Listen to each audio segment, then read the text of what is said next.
Hello hi നമസ്കാരം. പുതിയൊരു reel reaction വീഡിയോയിലേക്ക് സ്വാഗതം. ആദ്യം ഓർമ്മിപ്പിക്കാനുള്ളത് നമ്മുടെ സ്പോട്ടിഫൈയുടെ കാര്യമാണ്. ഉണ്ണി വ്ളോഗ്സ് എന്ന് സ്പോട്ടിഫൈയിൽ സെർച്ച് ചെയ്ത് കഴിഞ്ഞാൽ നമ്മുടെ അക്കൗണ്ട് അവിടെയുണ്ട്.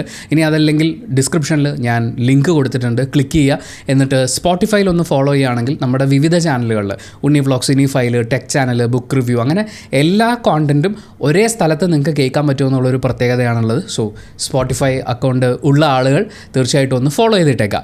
നമുക്ക് ഇന്നത്തെ റീൽ റിയാക്ഷനിലേക്ക് കടക്കുന്നതിന് മുമ്പ് സത്യം പറഞ്ഞു കഴിഞ്ഞാൽ റീല് തട്ടി നടക്കാൻ പറ്റാത്ത ഫോട്ടോസും പോസ്റ്റും കാരണം സോഷ്യൽ മീഡിയയിൽ നമുക്ക് ചെവിതല തരാത്ത ആറ്റുകാൽ പൊങ്കാല റീൽസിനെ കുറിച്ചാണ് സംസാരിക്കാനുള്ളത്. ആക്ച്വലി ആറ്റുകാൽ പൊങ്കാലയാണോ അവിടുത്തെ വിഷയം എന്ന് ചോദിച്ചു കഴിഞ്ഞാൽ അല്ല, വേറെ പലതുമാണ് അവിടെ വളരെ വലിയ വിഷയമായിട്ട് വന്നത്. ആറ്റുകാൽ പൊങ്കാല നമുക്കറിയാവുന്നതുപോലെ സ്ത്രീകളുടെ ഉത്സവം എന്നാണ് അത് അറിയപ്പെടുന്നത്. ആറ്റുകാൽ അമ്പലത്തിൽ വിശ്വാസികളായിട്ടുള്ള സ്ത്രീകൾ, അവിടെ ജാതിമത ഭേദമൊന്നുമില്ല, അവിടെ സ്ത്രീകൾ ചെല്ലുന്നു, അടുപ്പ് കൂട്ടുന്നു, പൊങ്കാല പായസം ഉണ്ടാക്കുന്നു, വേറെയും പലഹാരങ്ങളൊക്കെ ഉണ്ട്. അപ്പോൾ അത് കഴിക്കാൻ വേണ്ടിയിട്ട് വരുന്നു. എനിക്ക് ആറ്റുകാൽ പൊങ്കാലയുമായിട്ടുള്ളൊരു ബന്ധം എന്ന് പറയുന്നത്, ഞാൻ റെഡ് എഫ്-എമ്മിൽ വർക്ക് ചെയ്യാൻ തുടങ്ങിയതിന് ശേഷം എല്ലാ വർഷത്തെയും ആറ്റുകാൽ പൊങ്കാല നടക്കുമ്പോൾ ആറ്റുകാൽ അമ്പലത്തിൻ്റെ തൊട്ടടുത്ത് തന്നെയാണ് നമ്മുടെ സ്റ്റുഡിയോ സെറ്റ് ചെയ്യുക, ഔട്ട്ഡോർ സ്റ്റുഡിയോ. അപ്പോൾ അവിടെയാണ് ഉണ്ടാവുക. അവിടെ നിന്ന് കയ്യെത്തുന്ന ദൂരത്താണ് ചിപ്പിച്ചേച്ചി പൊങ്കാല ഇടുന്നത്. അപ്പോൾ നമ്മൾ അവിടെ തന്നെയാണ് ഉള്ളത്. ഈ രാവിലെ അല്ലെങ്കിൽ അർദ്ധരാത്രി മുതൽ അവിടെ വന്ന് അടുപ്പ് കല്ലിനടുത്ത് തമ്പടിക്കുന്ന സ്ത്രീകൾ, അവരുടെ കഷ്ടപ്പാടുകൾ, ആ സമയത്ത് അവിടുത്തെ തീയും പുകയും ചൂടും അതൊക്കെ എന്താണെന്നുള്ളത് മനസ്സിലാക്കിയിട്ടുള്ളതാണ്. ഒരു മീഡിയ പ്രവർത്തകൻ എന്നുള്ള രീതിയിൽ അതിനിടയിലൂടെ നടക്കുക, പല ആളുകളുടെ ഇൻ്റർവ്യൂസ് എടുക്കുക. ഈ പറയുന്ന ചിപ്പി ചേച്ചിയുടെ ഇൻ്റർവ്യൂ അടക്കം ഞാൻ ആറ്റുകാൽ പൊങ്കാല സമയത്ത് എടുത്തിട്ടുണ്ട്. പക്ഷേ ഇത്തവണത്തെ പൊങ്കാല, ഇതിന് മുമ്പത്തെ പൊങ്കാലയിൽ ഇങ്ങനൊരു കാര്യം ശ്രദ്ധിക്കപ്പെട്ടിട്ടില്ല. ഇത്തവണത്തെ പൊങ്കാലയിൽ ഓരോ സ്ത്രീകളും, പ്രത്യേകിച്ച് സെലിബ്രിറ്റീസ് ആയിട്ടുള്ള ആളുകൾ, അവർ സോഷ്യൽ മീഡിയയിലാണെങ്കിലും ടി വിയിലാണെങ്കിലും സീരിയലിലാണെങ്കിലും ഇനോഗ്രേഷനായിട്ടാണെങ്കിലും പ്രശസ്തരായിട്ടുള്ള പ്രസിദ്ധരായിട്ടുള്ള സ്ത്രീകളുടെ അടുത്ത് അവർ പൊങ്കാല ഇടുന്ന സമയത്ത് അറിയാലോ, അടുപ്പ് കൂട്ടുകയാണ്, തറയിലാണ്. അപ്പോൾ അവർ കുനിയേണ്ടി വരും, നിവരേണ്ടി വരും. സാരിയാണ് മിക്കവാറും ആളുകൾ ധരിക്കുക. ആ വസ്ത്രത്തിൻ്റെ പ്രത്യേകത എന്ന് പറയുന്നത് കുനിയുമ്പോഴും നിവരുമ്പോഴും ഒക്കെ ശരീരത്തിൻ്റെ പല ഭാഗങ്ങളും കാണാൻ സാധ്യതയുണ്ട്. പക്ഷേ ഈ ഷൂട്ട് ചെയ്തിട്ടുള്ള ആളുകൾ, ഓൺലൈൻ മീഡിയക്കാർ, അവർ പകർത്തിയിട്ടുള്ള ഫോട്ടോസും വീഡിയോസും എല്ലാം ശരീരത്തിന് കൂടുതൽ ഫോക്കസ് കൊടുക്കുന്നതാണ്. ആറ്റുകാൽ വിശ്വാസമോ അല്ലെങ്കിൽ ആ സ്ത്രീകളുടെ പ്രാർത്ഥനകളോ ഈ പറയുന്ന കാര്യങ്ങൾക്കൊക്കെ മുകളിൽ അവരുടെ ശരീരത്തിന് പ്രാധാന്യം കൊടുത്തുകൊണ്ടുള്ള ഒരു പകർത്തലാണ് നടന്നിട്ടുള്ളത്. അതിനെക്കുറിച്ച് ഒരുപാട് ഡിസ്കഷൻസ് സോഷ്യൽ മീഡിയയിൽ നടക്കുന്നുണ്ട്. ഇതിനെക്കുറിച്ച് നമ്മൾ ഇതിന് മുൻപും സംസാരിച്ചിട്ടുള്ളതാണ്. ഓൺലൈൻ മീഡിയ അല്ലെങ്കിൽ പാപ്പരാസികൾ നമ്മൾ വിളിക്കുന്ന ആ ആളുകളുടെ ഒരു കൾച്ചർ, അവർക്ക് പരമാവധി വ്യൂ കിട്ടണം, പരമാവധി ആളുകളിലേക്ക് എത്തണം, മാക്സിമം റവന്യൂ ഉണ്ടാക്കണം. അതിന് ഏറ്റവും കൂടുതൽ അവർ ആയുധമാക്കുന്നത് സ്ത്രീകളുടെ ശരീരത്തിനെയാണ്. അത് ഏതൊക്കെ തരത്തിൽ വസ്ത്രം ധരിച്ചു വന്നു കഴിഞ്ഞാലും, നമ്മൾ മൂവി പ്രൊമോഷൻസിൻ്റെ സമയത്താണ് ഈ ഒരു തരത്തിലുള്ള വീഡിയോസ് കൂടുതലും കാണാറുള്ളത്. നടിമാർ ഏത് രീതിയിൽ വസ്ത്രം ധരിച്ചു വന്നാലും താഴേന്നോ മോളിന്നോ നേരെയോ എങ്ങനെയും അവരുടെ ശരീരത്തെ പകർത്തിയെടുത്ത് പരമാവധി ആളുകളിലേക്ക് എത്തിക്കുക എന്നുള്ള അവരുടെ രീതിയാണ്. പക്ഷേ അവിടെ നിന്ന് സ്ത്രീകൾ മാത്രമാണുള്ളത്, ഈ ഒരു സമയത്ത് പ്രാർത്ഥനയും വിശ്വാസവും മാത്രമാണുള്ളത് എന്ന ധാരണയിൽ നിൽക്കുന്ന ഒരു സ്ഥലത്തേക്ക് അവർ കടന്നു കയറുന്നു എന്നുള്ളതാണ്. ഞാൻ ആറ്റുകാൽ പൊങ്കാല കവർ ചെയ്യുന്ന സമയത്ത് പലപ്പോഴും പറഞ്ഞു കേട്ടിട്ടുള്ളത്, പുരുഷന്മാരൊന്നും പുറത്തിറങ്ങില്ല, എല്ലാവരും വീടിനകത്ത് തന്നെ, സ്ത്രീകൾ നഗരം കയ്യേറുക എന്ന് പറയുന്ന പോലത്തെ ഒരു പരിപാടിയാണത്. അവിടെ സ്ത്രീകൾ മാത്രമാണുള്ളത്. അപ്പോൾ അവർക്ക് ഫീൽ ചെയ്യുന്നൊരു പ്രൈവസി ഉണ്ട്, അവർക്ക് ഫീൽ ചെയ്യുന്ന ഒരു സെക്യൂരിറ്റി ഉണ്ട്. പക്ഷേ അതിനെ പോലും മോശമായി കാണിക്കുന്ന രീതിയിലാണ് ഈ ഒരു കടന്നുകയറ്റം സംഭവിക്കുന്നത്. നമ്മൾ വീട്ടിലായിരിക്കുന്ന സമയത്ത്, ഇപ്പോൾ പെൺകുട്ടികൾ വീട്ടിലിരിക്കുന്ന സമയത്ത് അവിടെ അവർക്ക് ഏറ്റവും ക്ലോസ് ആയിട്ടുള്ള ആളുകളാണുള്ളത്. അവിടെ അവർ വസ്ത്രധാരണത്തിൽ ഒരുപാട് ശ്രദ്ധിക്കണമെന്നില്ല. പക്ഷേ വീട്ടിലുള്ളവരല്ലാത്ത ഒരാൾ കടന്നു വരുമ്പോൾ അവർ വളരെ കോൺഷ്യസ് ആവും. അതുപോലെ തന്നെ ആറ്റുകാൽ പൊങ്കാലയ്ക്ക് വന്നിരിക്കുന്ന സ്ത്രീകളെ സംബന്ധിച്ച് അപ്പുറം ഇപ്പുറം എല്ലാ സ്ത്രീകളാണ്. അവിടെ മോശം രീതിയിലൊരു നോട്ടം വരാനോ അല്ലെങ്കിൽ ഈ വോളണ്ടിയേഴ്സ് ആയിട്ടുള്ള ആളുകൾ അവരോട് മോശമായി പെരുമാറാനോ ഒന്നും സാധ്യതയില്ല. അങ്ങനെ അവർ കോൺഫിഡൻ്റ് ആയിരിക്കുന്ന സ്ഥലത്തേക്കാണ് ഈ ക്യാമറ ചെന്ന് കയറുന്നത്. ഒരു സോഷ്യൽ മീഡിയ ഇൻഫ്ലുവൻസർ പൊങ്കാല ഇളക്കിക്കൊണ്ടിരുന്നപ്പോൾ ഓൺലൈൻകാർ വന്നതിൻ്റെ ഭാഗമായിട്ട് ഒരു തോർത്തെടുത്ത് ചുറ്റേണ്ടി വന്നു. ആ അവസ്ഥയിലേക്ക് കാര്യങ്ങൾ കൊണ്ടെത്തിച്ചു. നമ്മൾ ഏത് വസ്ത്രം ധരിച്ചാലും, സ്ത്രീ പുരുഷ ഭേദമന്യേ നമ്മൾ ഏത് വസ്ത്രം ധരിച്ചു പോയാലും ആദ്യം ആ ഡ്രസ്സ് ഇടുന്ന സമയത്ത് നമുക്ക് ഉറപ്പ് വരുത്താൻ പറ്റും, ഞാൻ ഉദ്ദേശിച്ചതുപോലെയാണ് ഈ ഡ്രസ്സ് കിടക്കുന്നതെന്നൊക്കെ. പക്ഷേ കുറച്ച് സമയം കഴിയുമ്പോൾ നമ്മൾ നടക്കുന്നുണ്ട്. ആറ്റുകാൽ പൊങ്കാല എന്ന് പറഞ്ഞാൽ ഇവരെയും കുനിയൊക്കെ ചെയ്യുന്ന ഒരു കാര്യമാണ്. അങ്ങനെ ഒരു സമയത്ത് ഈ ഡ്രസ്സ് അങ്ങോട്ടും ഇങ്ങോട്ടും ഒക്കെ മാറിയേക്കാം. ഇവരെ സംബന്ധിച്ച് സ്കിന്ന് കാണണമെന്ന് പോലുമില്ല. അതായത് ഒരു ഡ്രസ്സ് അങ്ങോട്ടും ഇങ്ങോട്ടും മാറി ശരീരഭാഗം കാണണമെന്ന് പോലുമില്ല. ആ ഡ്രസ്സിൽ തന്നെ നിർത്തി പരമാവധി ശരീരത്തിൻ്റെ അഴകളവുകൾ പകർത്തിയെടുത്ത് പരമാവധി ആളുകളിലേക്ക് എത്തിക്കുക എന്നുള്ളതാണ്. ഈവൻ പ്രായം പോലെ ഒരു വിഷയമല്ല, അതൊരു കൊച്ചുകുട്ടിയല്ലടോ എന്ന് നമുക്ക് ചോദിക്കാൻ തോന്നുന്നത് പോലെയുള്ള ആൾക്കാരുടെ വരെ വീഡിയോസ് പകർത്തപ്പെടുകയും അത് ഷെയർ ചെയ്യപ്പെടുകയും ചെയ്യുന്നു. എങ്ങനെയും എങ്ങനെയും കൂടുതൽ കണ്ടൻറ് ഉണ്ടാക്കി റീച്ച് ഉണ്ടാക്കുക എന്നുള്ളതാണ്. ഇവിടെ നമുക്ക് ചെയ്യാൻ പറ്റുന്ന സൊല്യൂഷൻ എന്താണെന്ന് ചോദിച്ചാൽ, ഇപ്പോൾ ആറ്റുകാൽ പൊങ്കാലയുടെ നഗരത്തിൽ നടക്കുന്നൊരു പരിപാടി എന്നുള്ള നിലയ്ക്ക് അതിൽ ഒരു സേ ഉള്ളത് നമ്മുടെ തിരുവനന്തപുരം കോർപ്പറേഷനായിരുന്നു. അതുപോലെ തന്നെ ഇതിൻ്റെ സംഘാടക ആ ഒരു സമിതി, അതൊരു വലിയ കൂട്ടമാണ്. ഒരു ടീം ഒറ്റയ്ക്ക് നിന്ന് നടത്തുന്ന പരിപാടിയല്ല ഈ ആറ്റുകാൽ പൊങ്കാല എന്ന് പറയുന്നത്.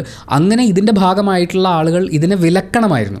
എല്ലാം പോട്ടെ, സ്ത്രീകൾ ഇതിനെതിരെ റിയാക്ട് ചെയ്യണമായിരുന്നു. എനിക്ക് പലപ്പോഴും ഭയങ്കര ഒരു അത്ഭുതം തോന്നിയിട്ടുള്ള കാര്യമാണ്. നമ്മൾ തെക്കൻ കേരളത്തിലേക്ക് വരുമ്പോൾ ഇവിടെയുള്ള അമ്മച്ചിമാരുടെയൊക്കെ ഒരു സ്ട്രെങ്ത് ഉണ്ട് വേണം. അത് നമ്മൾ വിചാരിക്കുന്ന പോലെ ഒന്നുമല്ല. നീ ആരുടെ എന്തിരുടെ എന്നൊക്കെ ചോദിച്ച് അവരിങ്ങ് കയറി വന്നാണ്ടല്ലോ, അവരാരും ഇതിന് റിയാക്ട് ചെയ്തില്ലല്ലോ എന്ന് എനിക്ക് സങ്കടം തോന്നിപ്പോയി. ചിപ്പിയുടെ അടുത്ത് ഒരുപാട് മീഡിയക്കാർ ചെന്ന് ചിപ്പിയുടെ പൊങ്കാലയിടൽ തടസ്സപ്പെടുന്നു എന്ന് തോന്നിയപ്പോൾ ഒരു പുള്ളിക്കാരി അതിൽ ഇടപെട്ടിട്ടുണ്ടായിരുന്നു. അങ്ങനെ നിന്ന് ശല്യം ചെയ്യരുത്, അവർ നിങ്ങൾക്ക് ആവശ്യമുള്ള ബൈറ്റൊക്കെ തന്നില്ലേ എന്ന് ചോദിക്കുന്നുണ്ടായിരുന്നു. ആ ഒരു അല്ലെങ്കിൽ അതിനേക്കാൾ കൂടുതൽ ശ്രദ്ധ ഈ വീഡിയോ പകർത്താൻ വരുന്ന ആൾക്കാർ എന്ത് പകർത്തുന്നു, അത് ആളുകളെ അവരുടെ മനസമാധാനം ഇല്ലാതാവാണ്. നമ്മൾ എന്തിനാണ് ഒരു ആരാധനാലയവുമായി ബന്ധപ്പെട്ടിട്ടുള്ള പരിപാടിയിൽ പങ്കെടുക്കുന്നത്? നമ്മൾ ഒരുപാട് നാളത്തെ ആഗ്രഹങ്ങളും സ്വപ്നങ്ങളും ഒക്കെ ആയിട്ട് ഒരു വിശ്വാസത്തിൻ്റെ ഭാഗമായിട്ട് ഒരു കാര്യം ചെയ്യുകയാണ്. ചില ആളുകൾ എത്രയോ വർഷമായിട്ട് കാത്തിരുന്നിട്ടാണ് ഇങ്ങനെ ഒരു പരിപാടി വരുന്നത്. അങ്ങനെ വന്ന് പൊങ്കാല ഇടുന്ന സമയത്ത് നമ്മൾ ഏതൊരു ആരാധനാലയത്തിൽ പോലും നമുക്ക് സമാധാനം വേണം. ഇവിടെ എന്ത് സമാധാനമാണുള്ളത്? ഇന്ന് ഈ സെലിബ്രിറ്റീസിൻ്റെ ഒക്കെ മുന്നിലേക്ക് ക്യാമറ കണ്ണുകൾ ഓടിയെത്തി. നാളെ ഇനി സെലിബ്രിറ്റി ഒന്നും അല്ലാത്ത ആളുകളുടെ അടുത്തും ഇതേപോലെ ഞങ്ങൾ ഓൺലൈൻ മീഡിയ എന്നാ ചേച്ചി, ഞങ്ങൾ പൊങ്കാല പകർത്താൻ വന്നതെന്ന് പറഞ്ഞിട്ട് ക്യാമറ തിരിക്കും. അതിനെതിരെ സംഘാടക സമിതി അല്ലെങ്കിൽ ഇതുപോലത്തെ ഇവൻറ്റ്സ് കണ്ടക്ട് ചെയ്യുമ്പോൾ ആരൊക്കെയാണോ അതിന് അധികാരപ്പെട്ടിട്ടുള്ള ആളുകൾ, അവർ ലിമിറ്റ് ചെയ്യണം. ഞാൻ പറയുന്നത് കംപ്ലീറ്റ്ലി എടുത്ത് കളയണമെന്നല്ല, പക്ഷേ ലിമിറ്റ് ചെയ്യണം. ആരൊക്കെയാണ് വരുന്നത്, അവരെന്താണ് പകർത്തുക, അല്ലെങ്കിൽ ഇവരുടെ ഒരു ഹിസ്റ്ററി എന്താണ്, ഇത് നോക്കിയിട്ട് നമ്മൾ ഇവർക്ക് പെർമിഷൻ കൊടുത്താൽ മതി. കാരണം ഇവിടുത്തെ അൾട്ടിമേറ്റ് ഉദ്ദേശം എന്ന് പറയുന്നത് സോഷ്യൽ മീഡിയയിൽ മാക്സിമം ആളെ കൂട്ടി പരമാവധി ആളുകളെ വീണ്ടും കൊണ്ടുവരിക എന്നുള്ളതല്ല. ഇത് അങ്ങനത്തെ ഒരു ഇവൻ്റ് അല്ല. ഇവിടെ വിശ്വാസമാണ്, സമാധാനമാണ് ഏറ്റവും പ്രധാനമായിട്ടുള്ളത്. അപ്പോൾ ഓൺലൈൻ മീഡിയ നമ്മളിവിടെ ലിമിറ്റ് ചെയ്യണം. അതുപോലെ കണ്ട വളരെ വിഷമവും ദേഷ്യവും ഒക്കെ തോന്നിയിട്ടുള്ളൊരു കാര്യമെന്ന് പറയുന്നത് ഇത്തവണത്തെ പൊങ്കാലയുമായി ബന്ധപ്പെട്ട് മതത്തിനെ കൂട്ടിക്കലർത്തിക്കൊണ്ട് വന്നിട്ടുള്ള വിവാദങ്ങളാണ്. അതിൽ റെനീഷ റഹ്മാൻ, അവർ ബിഗ് ബോസ് താരമാണ്, സോഷ്യൽ മീഡിയയിൽ വളരെ ഫേമസ് ആയിട്ട് നിൽക്കുന്നു, TV സീരിയൽ അഭിനേതാവാണ്. അവരിത്തവണ പൊങ്കാല ഇടാൻ വന്നിട്ടുണ്ടായിരുന്നു. ആ പൊങ്കാല ഇട്ടതിന് താഴെ വന്ന പൊങ്കാലയാണ് ഏറ്റവും ഭീകരമെന്ന് എനിക്ക് തോന്നി. 2 തരത്തിലാണ് അവർക്ക് നേരെ അറ്റാക്ക് വന്നത്. ഒന്ന്, ഇത് വിശ്വാസത്തിന് വേണ്ടിയല്ല, ഒരു ഷോ കാണിക്കാൻ വേണ്ടി വന്നതാണെന്ന് പറയുന്നത്. അതിനവർ മറുപടി കൊടുത്തുകൊണ്ട് ഒരു ലൈവാണ് പോസ്റ്റ് ചെയ്തത്. അവർക്കിതിൽ വിശ്വാസമുണ്ട്. അവർ വളർന്ന കാലം അത്രയും വിവിധ മതങ്ങളിലെ വിശ്വാസങ്ങളെ റെസ്പെക്റ്റ് ചെയ്തുകൊണ്ട് തന്നെയാണ് അവരുടെ വിദ്യാഭ്യാസ കാലമൊക്കെ കടന്നു വന്നത്. അതുകൊണ്ട് അവർക്ക് ഇതിൽ വിശ്വാസം അർപ്പിച്ച് തന്നെയാണ് അവരിത് ചെയ്തിട്ടുള്ളത്. രണ്ടാമത്തെ ഒരു അറ്റാക്ക് വന്നത് നോമ്പ് മാസമായിട്ടും നോമ്പെടുക്കാതെ നീ പൊങ്കാല ഇടാൻ വന്നില്ലേ എന്ന് ചോദിച്ചുകൊണ്ട് അവരുടെ തന്നെ മതത്തിൽ നിന്ന് വന്ന അറ്റാക്കാണ്. അവർ ഈ കമൻറ്റ് ബോക്സിലെ പൊങ്കാലയ്ക്കെതിരെ പ്രതികരിച്ചപ്പോൾ വളരെ ലൈറ്റായി മാത്രമാണ് ആ ഒരു പോർഷനെതിരെ പ്രതികരിച്ച് കണ്ടത്. നമ്മൾ ശരിക്കും വളരെ സീരിയസ് ആയിട്ട് നോക്കി കാണേണ്ട ഒരു കാര്യമാണിത് എന്ന് ഫീൽ ചെയ്തിട്ടുണ്ട്. നമ്മൾ സോഷ്യൽ മീഡിയയിൽ പ്രശസ്തരാണോ പ്രശസ്തരല്ലയോ ഇതൊന്നുമല്ല പറയുന്നത്. ഒരു വ്യക്തിക്ക് ഇന്ത്യ എന്ന് പറയുന്ന മഹാരാജ്യത്ത് ജീവിക്കുന്ന സമയത്ത് ഇവിടുത്തെ ജനാധിപത്യ സമ്പ്രദായം നൽകുന്ന സ്വാതന്ത്ര്യങ്ങളുണ്ട്. നമുക്ക് ഏത് മതത്തിൽ വിശ്വസിക്കാനും ഏത് ആരാധനാ രീതി പിന്തുടരാനുമുള്ള സ്വാതന്ത്ര്യം ഇവിടെയുണ്ട്. ഇനി ഒരു മതത്തിലും വിശ്വസിക്കാതെയും ഇവിടെ ജീവിക്കാം. പക്ഷേ നിങ്ങളൊരു മതത്തിൽപ്പെട്ടിട്ടുള്ള ആളാണെന്നുണ്ടെങ്കിൽ നിങ്ങൾ ഇങ്ങനെ ജീവിക്കാൻ പാടുള്ളൂ എന്ന് മറ്റു മതത്തിലുള്ളവരും ഈ മതത്തിലുള്ള ആളുകളും ഒക്കെ നിർബന്ധിച്ചുകൊണ്ടിരിക്കുകയാണ്. നമ്മൾ പലപ്പോഴും പറയും കേരളത്തിലെ ഈ മത സൗഹാർദ്ദം എന്ന് പറയുന്നത് ഭയങ്കര അനുകരണീയമാണെന്ന്. ആസിഫ് അലിയൊക്കെ പറഞ്ഞിട്ടുണ്ടായിരുന്നില്ലേ? നബിദിന റാലിക്ക് പോകുന്ന സമയത്ത് അമ്പലത്തിൽ നിന്ന് നാരങ്ങ വെള്ളം കൊടുക്കുമ്പോൾ അത് വലിയ വാർത്തയാവുന്നത് കണ്ട അത്ഭുതം തോന്നുന്നു. പക്ഷേ അത്തരം പരിപാടികളിൽ നടക്കുന്ന, നമുക്കിത് പുറമേ നോക്കുമ്പോൾ ഭയങ്കര മതസൗഹാർദ്ദമായിട്ട് തോന്നും. പക്ഷേ സംഭവിക്കുന്നത് അവരവരുടെ മതമായി നിൽക്കുകയാണ്, ഇവരുടെ മതമായി നിൽക്കുകയാണ്. അങ്ങനെ തന്നെയാണ്. ഇതിനകത്ത് യാതൊരു തരത്തിലുള്ള കൂടിച്ചേരലുകൾ ഉണ്ടാവുന്നില്ല നമ്മൾ ഉറപ്പിച്ചുകൊണ്ടിരിക്കുകയാണ്. അതുകൊണ്ടാണ് റെനീഷ റഹ്മാൻ പൊങ്കാല ഇടാൻ വരുമ്പോൾ അത് എന്തിനാണ് എന്ന് ഹിന്ദുക്കൾ ചോദിക്കുന്നത്, അത് ശരിയായില്ല എന്ന് മുസ്ലിങ്ങൾ വാദിക്കുന്നത്. അതുകൊണ്ട് തീർന്നില്ല. ആനി ചലച്ചിത്ര താരമാണ്, TV അവതാരകയാണ്, സംവിധായകൻ ഷാജി കൈലാസിൻ്റെ ഭാര്യയാണ്. അവർ ലളിതാ സഹസ്രനാമം ചൊല്ലുന്ന സമയത്ത് അതിൻ്റെ താഴെ വന്ന കമൻറ്റ്, ആ പേരെങ്കിലും ഒന്ന് മാറ്റിയിട്ട് ചൊല്ലാമായിരുന്നില്ലേ എന്ന്. കാരണം ആനി ഒരിക്കലും ഹിന്ദു മതത്തിൻ്റെ ആചാരങ്ങൾ പിന്തുടരാൻ പാടില്ല. ഇത് പറയുന്നതിൽ ഹിന്ദുക്കളും ഉണ്ട്, അതുപോലെ തന്നെ ക്രിസ്ത്യാനികളും ഉണ്ട്. ഇവിടെ എന്താണ് സംഭവിക്കുന്നത്? നിങ്ങൾ ഈ മതത്തിൽ ജനിച്ചിട്ടുള്ള ആളാണെങ്കിൽ നിങ്ങൾ ഇതേ ഫോളോ ചെയ്യാൻ പാടുള്ളൂ. നിങ്ങൾ മറ്റേൻ്റെ പുറകെ പോകാൻ പാടില്ല. ഇനി നിങ്ങൾ മറ്റേ മതത്തിലുള്ള ആളാണെങ്കിൽ നിങ്ങൾ എന്തിനാണ് ഇങ്ങോട്ട് വരുന്നത്? എന്നാൽ അതേസമയം ഇതേ കമൻ്റ് ഇടുന്ന ആൾക്കാർ ഇത് കേരള സ്റ്റോറി എന്ന് പറഞ്ഞാൽ നമുക്ക് ഭയങ്കര മതസൗഹാർദ്ദമാണ്. ഇവിടെ ഒരു മതസൗഹാർദ്ദം ഉണ്ടായിട്ടല്ല. നമ്മളായി നിൽക്കും, അവരായി നിന്നാൽ മതി. നമ്മളും അവരും ഇടകലരാൻ പാടില്ല. നമ്മൾ അവർക്ക് വെള്ളം കൊടുക്കും, അവർ നമുക്ക് ബിരിയാണി തരും. നമ്മൾ അവരുടെ ഉത്സവം പോകുന്ന സമയത്ത് അടിപൊളിയല്ലേ, സൂപ്പറായിട്ട് നടക്കട്ടെ എന്നൊക്കെ അങ്ങ് വിട്ടുകൊടുക്കും. പക്ഷെ കലരാൻ പാടില്ല. അതുകൊണ്ടാണ് ഇൻ്റർകാസ്റ്റ് മാരേജുകൾ നടക്കുന്ന സമയത്ത് ഇവിടെ വലിയ പുകിലുണ്ടാകുന്നത്. ആറ്റുകാൽ പൊങ്കാല കഴിയുമ്പോൾ നമ്മൾ നമ്മൾ ചിന്തിക്കേണ്ട ഒരു കാര്യം ഇതാണ്, നമ്മളിപ്പോഴും അവരും നമ്മളുമായിട്ട് തുടരുകയാണ്. സോ ഇത് ലോകത്തിന് മുഴുവൻ മാതൃകയായിട്ടുള്ള കാര്യമാണ്. നമ്മൾ ഏതെങ്കിലും ഒരു മതത്തിൻ്റെ ആചാര ഭാഗമായിട്ടുള്ള ഒരു പരിപാടി നടക്കുമ്പോൾ, ആറ്റുകാൽ പൊങ്കാല ആയിക്കോട്ടെ, നബിദിന റാലി ആയിക്കോട്ടെ, അല്ലെങ്കിൽ മറ്റേതെങ്കിലും ഒരു പരിപാടി ആയിക്കോട്ടെ, ആ പരിപാടി നടക്കുമ്പോൾ മറ്റ് മതസ്ഥരുടെ ആരാധനാലയങ്ങൾക്ക് മുന്നിലും ആ ആഘോഷം നടക്കുന്നു. ഇപ്പോൾ ആറ്റുകാൽ പൊങ്കാല ക്രിസ്ത്യൻ പള്ളിയുടെയും മുസ്ലിം പള്ളിയുടെയും മുന്നിൽ വെച്ച് നടക്കും. ആ പള്ളികളിലുള്ള ആളുകൾ അതിനു വേണ്ടിയുള്ള സൗകര്യങ്ങൾ ചെയ്തു കൊടുക്കും. അവർക്ക് വെള്ളം കൊടുക്കും, അവർക്ക് വേണ്ടുന്ന മറ്റ് സൗകര്യങ്ങൾ ഒരുക്കി കൊടുക്കും. വളരെ നല്ല കാര്യം, ലോകത്തിന് മാതൃകയായിട്ടുള്ളതാണ്. അതിലൊരു വലിയ വിഭാഗം ആളുകൾ ഇതിനകത്ത് മറ്റൊന്നും കാണുന്നില്ല. നമ്മളും അവരും മനുഷ്യരാണ്. അവരുടെ ആഘോഷം നടത്തുമ്പോൾ നമ്മളും സന്തോഷത്തോടെ കൂടെ നിൽക്കും. ഓണം എങ്ങനെയായിരുന്നു, ക്രിസ്മസ് എങ്ങനെയായിരുന്നു, റംസാൻ എങ്ങനെയായിരുന്നു നമ്മൾ ആഘോഷിച്ചത്, അതുപോലെ തന്നെ കൂടെ നിൽക്കുന്നവരുണ്ട്. പക്ഷേ അതിലൊരു വിഭാഗം ആളുകൾ, എല്ലാ മതത്തിലും ഓരോ വിഭാഗം ആളുകൾ ഇതിനെ സെപ്പറേറ്റായി തന്നെയാണ് നോക്കിക്കാണുന്നത്. ഇടകലരലുകളെ അവർ ഭയങ്കരമായി ഭയപ്പെടുന്നുണ്ട്. അത് നടത്തുന്ന അല്ലെങ്കിൽ അതിന് സാധ്യതയുണ്ടെന്ന് തോന്നുമ്പോൾ അവർ ഭയപ്പെടുത്താൻ ഇറങ്ങുന്നുണ്ട്. ഇതാണ് നമ്മൾ സോഷ്യൽ മീഡിയയിൽ കാണുന്ന പൊങ്കാല എന്ന് പറയുന്നത്. നമ്മൾ ആരെയും ഒരു മതത്തിനെയും ഇങ്ങനെയുള്ള ഇടകലരുകളെ ഒന്നും മോശമായിട്ടല്ല പറയുന്നത്. പക്ഷേ അതിനെ ഒരു വലിയ പ്രശ്നമായി ചൂണ്ടിക്കാണിക്കുന്ന, ആക്രമിക്കാൻ ഇറങ്ങിത്തിരിക്കുന്ന ആളുകളുണ്ട്.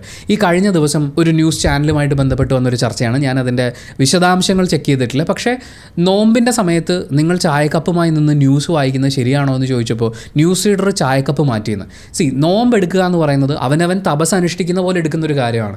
ഏതൊക്കെ തരത്തിലുള്ള പ്രലോഭനങ്ങൾ ഉണ്ടായാലും അതിൽ നിന്ന് മുക്തമാവുക എന്നുള്ളതാണ് നോമ്പിൻ്റെ വിജയം എന്ന് പറയുന്നത്. വ്രതം എടുക്കുക എന്ന് പറയുന്നതിലെ വിജയം അവിടെയാണ് ഇരിക്കുന്നത്. പക്ഷേ എനിക്ക് നോമ്പാണ്, എനിക്ക് വ്രതമാണ്, അതുകൊണ്ട് എന്നെ പ്രലോഭിപ്പിക്കുന്ന കാര്യങ്ങളൊന്നും ആരും ചെയ്യാൻ പാടില്ല, അല്ലെങ്കിൽ ഞാൻ നോമ്പെടുക്കുന്ന പോലെ മറ്റുള്ളവരും നോമ്പെടുത്തേ പറ്റൂ എന്ന് പറയുന്ന പ്രഖ്യാപനങ്ങൾ ഇവിടെ നടക്കുന്നുണ്ട്. അത് ഈ ഇടകലരുകൾ ഉണ്ടാവാതിരിക്കാൻ വേണ്ടി ബാക്കിയുള്ളവരെ കൂടി തൻ്റെ രീതിക്കനുസരിച്ച് മാറ്റിയെടുക്കണം, അല്ലെങ്കിൽ അങ്ങനെയുള്ള ചിന്തകളുടെ പുറത്താണ്. ഞാൻ ശബരിമലയ്ക്ക് പോകാൻ നോമ്പെടുത്തിരിക്കുന്ന സമയത്ത് മറ്റൊരാൾ ഇറച്ചി മീനും കഴിക്കരുത്, അല്ലെങ്കിൽ എൻ്റെ കൺവെട്ടത്തോ ആ പരിസര പ്രദേശത്തോ ആരും ഇറച്ചി മീനും വാങ്ങരുത് എന്ന് ഞാൻ പറയുന്നത് ഞാൻ അവരുടെ സ്വാതന്ത്ര്യത്തിൽ കയറി കൈയിടുന്നതാണ്. അതൊരിക്കലും ചെയ്യാൻ പാടില്ലാത്തതാണ്. അവരൊക്കെ ഇറച്ചിയും മീനും ഒക്കെ കഴിച്ചു കഴിഞ്ഞാലും എനിക്ക് എൻ്റെ വ്രതം, എൻ്റെ വിശ്വാസം അതായതുകൊണ്ട് അത് കഴിക്കാതിരിക്കാൻ പറ്റണം എന്ന് പറയുന്നിടത്തല്ലേ ഞാൻ വ്രതമെടുക്കുന്നതിൽ അതിലെന്തെങ്കിലും വിജയമുള്ളൂ. അല്ലെങ്കിൽ ഞാൻ എൻ്റെ മനസ്സിനെയും ശരീരത്തെയും ജയിക്കുക എന്ന് പറയുന്ന കാര്യം നടക്കുന്നുള്ളൂ. ഒരു വിഭാഗം ആളുകൾക്ക് ഒരു ആചാരമുണ്ട് എന്ന് പറഞ്ഞ ഒരു പ്രദേശത്തെ മുഴുവൻ ആളുകളും ആ രീതിയിലേക്ക് മാറുക എന്ന് പറയുന്നത് നമുക്കൊരു കൺസിഡറേഷൻ്റെ പുറത്ത് നമ്മൾ എടുക്കുന്ന തീരുമാനങ്ങളെ പോലെ അല്ല അടിച്ചേൽപ്പിക്കപ്പെടുന്ന കാര്യങ്ങൾ എന്ന് പറയുന്നത്. അതിനെക്കുറിച്ചൊക്കെ നമ്മൾ ചിന്തിക്കേണ്ടിയിരിക്കുന്നു. നമ്മുടെ മതസൗഹാർദ്ദ അന്തരീക്ഷം എന്ന് പറയുന്നത് ഒരു തരത്തിലും ഇടകലരാതെ, ഒരു തരത്തിലുള്ള ചോദ്യങ്ങളും ചോദിക്കാതെ എല്ലാം കണ്ണും പൂട്ടി അംഗീകരിച്ചു കൊടുക്കുന്ന പരിപാടിയല്ല. സോഷ്യൽ മീഡിയയിൽ അങ്ങോട്ടും ഇങ്ങോട്ടും ആളുകൾ ഇടകലരുന്ന സമയത്ത് ഇങ്ങനെ ടെൻഷൻ അടിക്കുന്ന ആളുകളുടെ അതല്ല മതസൗഹാർദ്ദം എന്ന് പറയുന്നത്. അതിൻ്റെ അർത്ഥതലങ്ങളെ നമ്മളൊന്ന് റീറൈറ്റ് ചെയ്യേണ്ടിയിരിക്കുന്നു. ഞാനിതൊക്കെ പറയുമ്പോഴും ചില ആളുകൾക്ക് ഇപ്പോഴും ഉൾക്കൊള്ളാൻ പറ്റില്ല, എന്താണ് ഇവനീ പറയുന്നതെന്നൊക്കെ തോന്നും. പക്ഷേ നമ്മൾ മാറി ചിന്തിക്കേണ്ടിയിരിക്കുന്നു, മാറി പ്രവർത്തിക്കേണ്ടിയിരിക്കുന്നു എന്ന് പറഞ്ഞിട്ട് നമുക്ക് ഇന്നത്തെ റീൽ റിയാക്ഷനിലേക്ക് കടക്കാം. ആളുകൾ പൊതുവെ പാവങ്ങളാ, അവരിങ്ങനെ എപ്പോഴും, ഞാനൊരു ചെറിയ കാര്യം പറഞ്ഞുതരാം. നമ്മളെപ്പോഴും സ്ത്രീധനത്തിന് എതിരായിട്ട് ഭയങ്കരമായിട്ട് സംസാരിച്ചേ. എന്റെ പേഴ്സണൽ എക്സ്പീരിയൻസ് എന്ന് പറയാം, ഈ സ്ത്രീധനത്തിന്റെ ടോക്ക് എപ്പോഴാണ് വരുന്നത്, അതിന് മുമ്പ് ഒരു ഫിൽട്രേഷൻ കഴിയും. ഈ ചെക്കന്മാരുടെ സാലറി എത്രയാണ്, ഇതൊക്കെ ഒരു ഇൻവെസ്റ്റിഗേഷൻ അവരെ വീട്ടിൽ നിന്ന് കഴിയുന്നില്ലേ.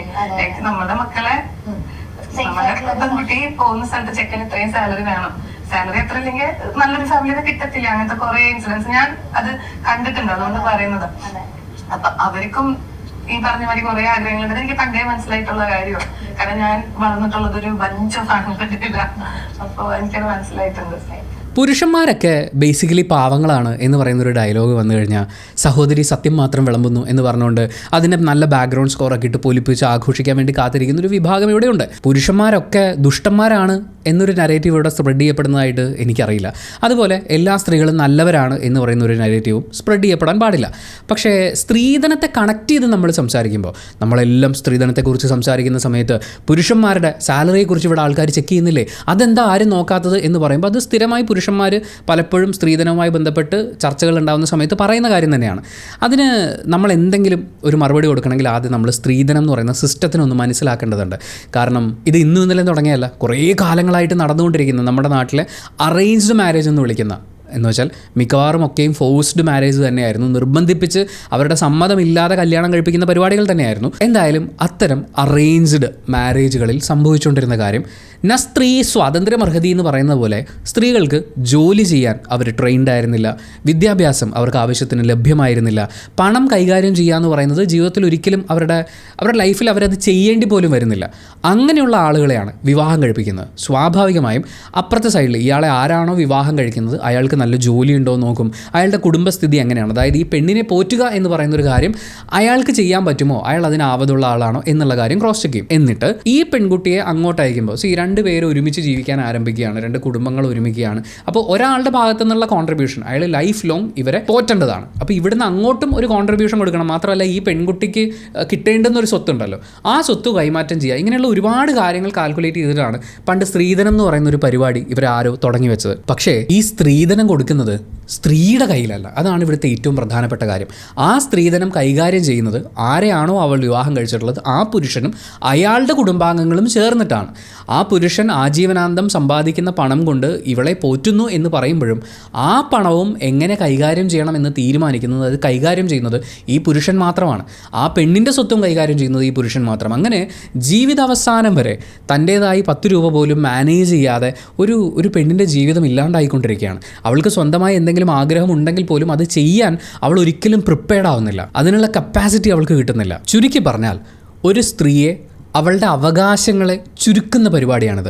അവളുടെ വിദ്യാഭ്യാസത്തിന്, പണം കൈകാര്യം ചെയ്യുന്നതിന്, ജോലിക്ക് പോകുന്നതിന് ഇതിൻ്റെ ഒന്നും ആവശ്യമില്ല. കാരണം ഇതെല്ലാം പുരുഷൻ്റെ വീട്ടുകാരെ നോക്കിക്കോളും. അവൾക്ക് ആവശ്യത്തിനുള്ള സ്ത്രീധനം കൊടുത്തിട്ടുണ്ടല്ലോ. അങ്ങനെ ആജീവനാന്തം തൻ്റെ ആഗ്രഹങ്ങളും സ്വപ്നങ്ങളും അവകാശങ്ങളും ഒരു സ്ത്രീ വേണ്ടെന്ന് വെക്കേണ്ടി വരുന്ന, നിർബന്ധിതമായി വേണ്ടെന്ന് വെക്കേണ്ടി വരുന്നു എന്ന് പറയുന്ന ഒരു സാഹചര്യമാണ് ഈ സ്ത്രീധനം എന്ന് പറയുന്ന സിസ്റ്റത്തിനോട് ചേർന്ന് നിൽക്കുന്നത്. അത് പറയുമ്പോൾ ആദ്യം പറഞ്ഞ പോയിന്റ് അവിടെയുണ്ട്. പുരുഷൻ്റെ ജോലിയുടെ കാര്യം നോക്കുന്നില്ലേ, അവന് നല്ല ശമ്പളമില്ലേ എന്ന് നോക്കുന്നില്ലേ, അവൻ്റെ കുടുംബസ്ഥിതി എന്താണെന്നുള്ളത് നോക്കുന്നില്ലേ, അവൻ്റെ ആരോഗ്യത്തെക്കുറിച്ച് അന്വേഷിക്കുന്നില്ലേ? അന്വേഷിക്കുന്നുണ്ട്. അതേപോലെ തന്നെ സ്ത്രീയുടെയും ജോലി എന്താണെന്ന് അന്വേഷിക്കുക, അവളുടെ കുടുംബത്തെക്കുറിച്ച് അറിയാനുള്ള കാര്യങ്ങൾ അറിയുക, അവളുടെ ആരോഗ്യത്തെക്കുറിച്ച് അന്വേഷിക്കാനുള്ളത് അന്വേഷിക്കുക. ഇതൊക്കെ പറയുമ്പോൾ നാട്ടിൽ കുറേ കല്യാണം മുടക്കികളായിട്ടുള്ള ആളുകൾ ഇരിപ്പുണ്ട്. അവരോട് അന്വേഷിക്കണമെന്നല്ല ഞാൻ പറഞ്ഞത്. നമ്മളിത് നേരിട്ട് സംസാരിച്ചറിയണം. ഒരു വിവാഹ ജീവിതത്തിലേക്ക് കടക്കാൻ പോകുന്ന സ്ത്രീയും പുരുഷനും പരസ്പരം സംസാരിച്ച് അവരുടെ കാര്യങ്ങളെക്കുറിച്ചൊരു ധാരണ വരുത്തി അവരുടെ ആഗ്രഹങ്ങളും സ്വപ്നങ്ങളും അവകാശങ്ങളെക്കുറിച്ചൊക്കെ കൃത്യമായൊരു കമ്മ്യൂണിക്കേഷൻ നടക്കുകയാണ് ഇവിടെ സംഭവിക്കേണ്ടത്. പക്ഷേ സ്ത്രീധനം കൊടുക്കുന്ന സിസ്റ്റത്തിൽ ഇതിൻ്റെ ഒന്നും ആവശ്യമില്ല. പുരുഷന് ജോലിയുണ്ടോ, അവൻ്റെ കുടുംബസ്ഥിതിയൊക്കെ ഓക്കെയാണോ, അപ്പോൾ അവന് ഇത്രയും സ്ത്രീധനം കൊടുക്കാം, ഇത്രയും സ്ത്രീധനം കൊടുത്തിട്ട് ഈ പെണ്ണിനെ അങ്ങോട്ട് അയക്കാം എന്ന് പറയുന്ന ഈ ഒഴിവാക്കുക, കൊടുത്തു വിടുക എന്നൊക്കെ പറയുന്ന പോലത്തെ അങ്ങനത്തെ സ്റ്റേറ്റ്മെൻറ്റ്സ് ആണ് ഇതിൽ സംഭവിക്കുക. ഇവിടെ എന്താ പ്രശ്നം എന്ന് വെച്ചാൽ ഇത് ഒഴിവാക്കി വിടുകയാണെന്നേ. അതായത് പഴയ സിനിമകളൊക്കെ കണ്ടിട്ടുണ്ടെങ്കിൽ അറിയാം, ഈ കല്യാണം കഴിഞ്ഞ് പോയിട്ടുള്ള സ്ത്രീ സ്വത്തിനെക്കുറിച്ച്, സ്വത്ത് ഭാഗം വെപ്പിനെക്കുറിച്ചൊക്കെ ചോദിക്കുന്ന സമയത്ത് നിനക്കുള്ളതൊക്കെ അന്നേ തന്ന് വിട്ടതല്ലേ, ഇത് അവക്കെല്ലാം കൊടുത്ത് ഒഴിവാക്കാണ്. പിന്നെ ഇവിടെ നടക്കുന്ന ഒരു കാര്യത്തിൽ അവകാശമില്ല, ഒന്നും ചോദിക്കാൻ പാടില്ല, നിന്നെ ഒഴിവാക്കി. ഒരു വലിയ ഉത്തരവാദിത്തം അങ്ങോട്ട് തീർന്നു. ബാധ്യതയാണ് ഈ പെണ്ണുണ്ടായി പോയി കഴിഞ്ഞാൽ അതിനങ്ങോട്ട് ഒഴിവാക്കുക. അങ്ങനെ ഒഴിവാക്കാൻ വേണ്ടി ഇത്രയും സമ്പത്തും ഒക്കെ ഉള്ളൊരു കുടുംബത്തേക്ക് നമ്മൾ കയറ്റി വിടുമ്പോൾ നമുക്കതിന് ഇത്ര ചിലവുണ്ട് എന്ന് പറയുന്നത് പോലെയാണ് ഈ സ്ത്രീധനം എന്ന് പറയുന്നത്. ആ ചിലവ് കാശ് ഉണ്ടാക്കാൻ വേണ്ടിയാണ് പെണ്ണുണ്ടാവുമ്പോൾ തൊട്ട് അച്ഛനും അമ്മയൊക്കെ ജോലി ചെയ്യുന്നത്, സമ്പാദ്യം സ്വരുക്കൂട്ടി വെക്കുന്നതെന്ന് പറയുന്ന ഒരു കോൺസെപ്റ്റ് ഉണ്ട്. ഇതിനെയാണ് നമ്മൾ എതിർക്കുന്നത്. പക്ഷേ നമ്മുടെ നാട്ടിൽ നടക്കുന്ന പ്രശ്നം എന്താണെന്നറിയോ? എൻ്റെ സാലറിയെക്കുറിച്ച് അന്വേഷിക്കുന്നു, പുരുഷന്മാരുടെ ജോലിയെക്കുറിച്ചും സാമ്പത്തിക അവസ്ഥയെക്കുറിച്ച് അന്വേഷിക്കുമ്പോൾ നമ്മൾ സ്ത്രീധനം ചോദിക്കും. അങ്ങനെ അല്ലെങ്കിൽ നിങ്ങൾ ജോലിയില്ലാത്ത ആളെയും കെട്ടാൻ തയ്യാറാവണം എന്ന് പറയുന്ന വാദമൊക്കെ ആയിട്ട് അങ്ങോട്ടും ഇങ്ങോട്ടും ഇല്ലാതെ ഈ ചർച്ചകൾ മുന്നോട്ട് പോയിക്കൊണ്ടിരിക്കുകയാണ്. ഇതിനൊരു കറക്റ്റ് സൊല്യൂഷൻ എന്താണെന്ന് വെച്ച് കഴിഞ്ഞാൽ, നിങ്ങളൊരു കൊച്ചിനെ ഉണ്ടാക്കുന്നതിന് മുമ്പ് നിങ്ങളതിന് പ്രിപ്പയർഡ് ആവേണ്ടതുണ്ട്. സാമ്പത്തികമായും മാനസികമായും ശാരീരികമായും ഒക്കെ പ്രിപ്പയർ ആവേണ്ടതുണ്ട്. ഒരു കുഞ്ഞുണ്ടായാൽ ആണായാലും പെണ്ണായാലും ഇറസ്പെക്റ്റീവ് ഓഫ് ദെയർ ജെൻഡർ അവർക്ക് നല്ല വിദ്യാഭ്യാസം കൊടുക്കുക, അവരെ ഒറ്റയ്ക്ക് ജീവിക്കാൻ പ്രിപ്പയർഡ് ആക്കുക, ജീവിതത്തിൽ ഓരോ മനുഷ്യരെയും കാണാനും തിരിച്ചറിയാനും ഉൾക്കൊള്ളാനും ഒക്കെ അവരെ പ്രിപ്പയർ ആക്കുക.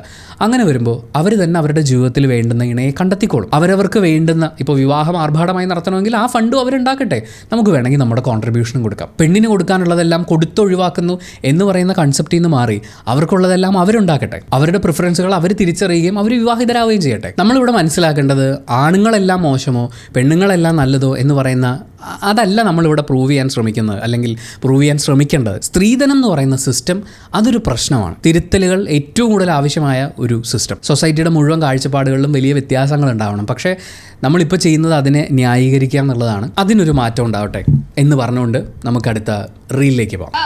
അപ്പോൾ പ്രിയപ്പെട്ട പ്രേക്ഷകരെ, നിങ്ങളുടെ കമന്റുകളൊക്കെ നമ്മൾ കാണുന്നുണ്ട്, അതൊക്കെ നമ്മൾ പരിഹരിക്കും. എന്റെ മേക്കപ്പിന്റെ കാര്യം നമ്മൾ പരിഹരിക്കും. അപ്പോൾ മേക്കപ്പ് ചെയ്യാനായിട്ട് കൊണ്ടുവന്ന ആൾക്ക് അങ്ങോട്ട് എന്റെ സ്കിൻ ടോൺ ഒന്നും പിടിയിട്ടില്ല എന്ന് തോന്നുന്നു, അതുകൊണ്ട് പറ്റിപ്പോയതാണ്. അപ്പോൾ ശരിക്കും നല്ല മേക്കപ്പ് ഒക്കെ ഇട്ട് അടുത്ത ദിവസം ഉറപ്പായിട്ട് വരാം. അപ്പോൾ നിങ്ങൾ ചൂണ്ടിക്കാട്ടുന്ന കാര്യങ്ങളൊക്കെ നമ്മൾ വിമർശനങ്ങൾക്ക് ഉൾക്കൊണ്ട് തന്നെയാണ് പോകുന്നത്. മേക്കപ്പ് ഇട്ടാലും ഇല്ലെങ്കിൽ ഞാൻ തന്നെയല്ലേ, നിങ്ങൾ തന്നെയല്ലേ. അപ്പോൾ കുറച്ച് നമുക്ക് ഇങ്ങനെ തന്നെ തുടരാം. നാളെ നമ്മൾ അതൊക്കെ പരിഹരിച്ചിട്ട് വരികയും ചെയ്യാം. അപ്പൊ എന്നെ കളിയൊക്കെ നോക്കി വേണ്ട, എലി വെള്ളത്തിൽ വീണ പോലെ ആയി എന്നൊക്കെ പറഞ്ഞ് എന്നെ എലിന്ന് വരെ വിളിച്ചു. അതൊന്നും കാര്യമില്ല. നമ്മൾ എന്തായിട്ടാ തീക്കുരുത്തല്ലേ, നമ്മൾ തീയെക്കുരുത്തല്ലേ. എനിക്കിതിൽ ഏറ്റവും ഇഷ്ടപ്പെട്ട സുജയ പാർവതിയുടെ ആ കൗണ്ടർ സ്റ്റേറ്റ്മെൻറ്റ് ഉണ്ടല്ലോ. മേക്കപ്പ് ഇട്ടാലും ഇല്ലെങ്കിലും ഞാൻ തന്നെയല്ലേ, നിങ്ങൾ തന്നെയല്ലേ. പിന്നെ ഈ ന്യൂസ് ചാനലുകൾ ഈ അടുത്തായി തുടങ്ങിയത്, അത് നമ്മുടെ ശ്രീകണ്ഠൻ നായരൊക്കെ തുടങ്ങി വെച്ച പരിപാടിയാണ്. യൂട്യൂബിലും ഫേസ്ബുക്കിലും വരുന്ന കമൻറ്റുകൾ വായിക്കുക എന്നുള്ളത്. ഈ കമൻറ്റ് ബോക്സ് എന്ന് പറയുന്നത് വളരെ ടോക്സിക്കായി മാറിക്കൊണ്ടിരിക്കുന്ന ഒരു സാഹചര്യമാണ്. ഉപകാരമുള്ള കാര്യങ്ങൾ പറയുന്നതും വളരെ കുറവാണ്. നമ്മൾ ഈ ന്യൂസ് ചാനലുകളുടെ ഒരു സ്ട്രക്ചർ എടുത്ത് നോക്കിക്കഴിഞ്ഞാൽ അവർക്ക് സമയം ഫില്ല് ചെയ്യേണ്ടതായിട്ടുണ്ട്. നിങ്ങൾ ശ്രദ്ധിച്ചിട്ടുണ്ടോ എന്നറിയില്ല. ഇപ്പോൾ BA കൊന്നു എന്നുള്ളതാണ് വാർത്ത. വേറെ തെളിവുകളോ ബാക്കി കാര്യങ്ങളോ ഒന്നും കിട്ടിയിട്ടില്ല.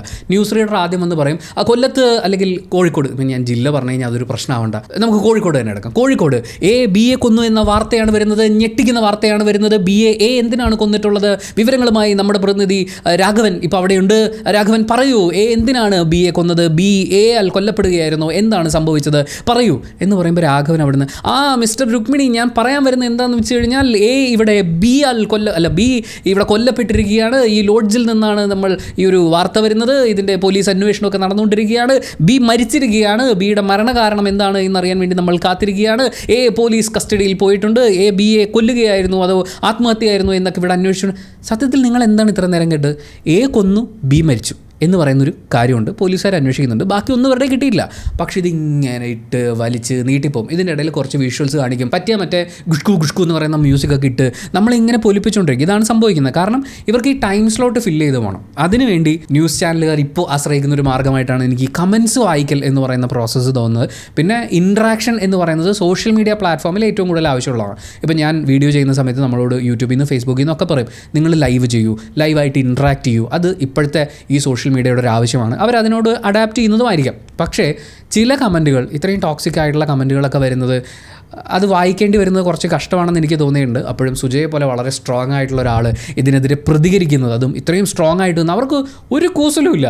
ഇത് ഇന്ന കാരണം കൊണ്ടാണ്, പക്ഷേ ഞാൻ ചെയ്യാനുള്ള പണി ഞാൻ ചെയ്യും, നിങ്ങൾ വിമർശിച്ചോളൂ, നമ്മൾ തിരുത്തേണ്ട കാര്യങ്ങളൊക്കെ തിരുത്തുമെന്ന് പറയുന്ന ആ സ്ട്രോങ് ആറ്റിറ്റ്യൂഡ് ഉണ്ടല്ലോ, ഐ ലൈക്ക് ദാറ്റ്. പിന്നെ നമ്മുടെ നാട്ടുകാരുടെ ആ വൃത്തികെട്ട ചൊറിഞ്ഞ സ്വഭാവം, എലി വെള്ളത്തിൽ വീണ പോലെ ആയി എന്നൊക്കെ പറഞ്ഞ് അങ്ങനെയൊക്കെ അവരെ അപമാനിക്കാൻ ശ്രമിക്കുന്ന ആ കൂടെ നിന്ന് ന്യൂസ് റീഡർ പറഞ്ഞ പോലെ അവരൊക്കെ തീ കുരുത്താണ്.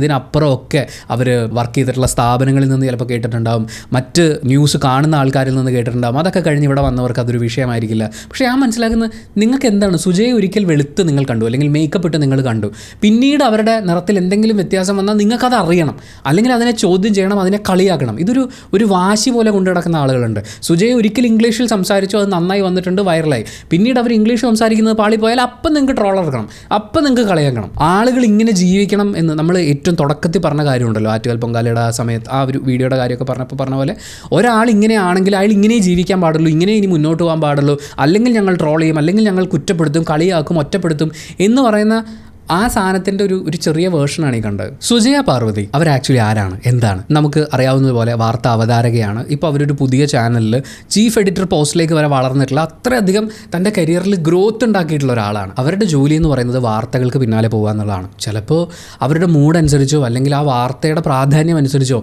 അവർക്ക് മേക്കപ്പ് ചെയ്യാനോ അല്ലെങ്കിൽ നിങ്ങളുടെ മുന്നിൽ സ്ഥിരമായി ഇട്ടുകൊണ്ട് വരുന്ന പോലെ പളമള മിന്നുന്നൊരു വസ്ത്രം ഇട്ടുകൊണ്ട് വരാനോ ചിലപ്പോൾ പറ്റിയിരിക്കില്ല. കാരണം അവർ വാർത്തയ്ക്കാണ് പ്രാധാന്യം കൊടുക്കുക. ഈ ഒരു പ്രോഗ്രാമിൻ്റെ അല്ലെങ്കിൽ ആറ്റുകാൽ പൊങ്കാല അവർ റിപ്പോർട്ട് ചെയ്യാൻ ഇറങ്ങുന്ന സമയത്ത് അവർ വെയിലത്തിറങ്ങി നടന്നേ പറ്റുള്ളൂ. പരമാവധി പെട്ടെന്ന് അവർക്ക് ഈ ഒരു സ്ഥലത്ത് എത്തണം, വാർത്തകൾ കവർ ചെയ്യണം എന്ന് പറയുന്ന ഒരു വലിയ ഉത്തരവാദിത്വമാണുള്ളത്. ആ ഉത്തരവാദിത്വത്തിന് പിന്നാലെ പോകുമ്പോൾ അവരുടെ മേക്കപ്പ്, ചിലപ്പോൾ അവർ മേക്കപ്പേ ഇല്ലാതെ വന്നു എന്ന് വരും. അതിൻ്റെ പേരിലല്ല അവരെ വിലയിരുത്തേണ്ടത്. അവർ ചെയ്തിട്ടുള്ള ജോലി, അവർ കൈയടക്കുന്ന നേട്ടങ്ങൾ. ഇതിന് മുൻപ് സിമിലർ ആയിട്ടുള്ളൊരു കാര്യം പറഞ്ഞിട്ടുള്ളത് സിത്താരയാണ്, സിംഗർ സിത്താര.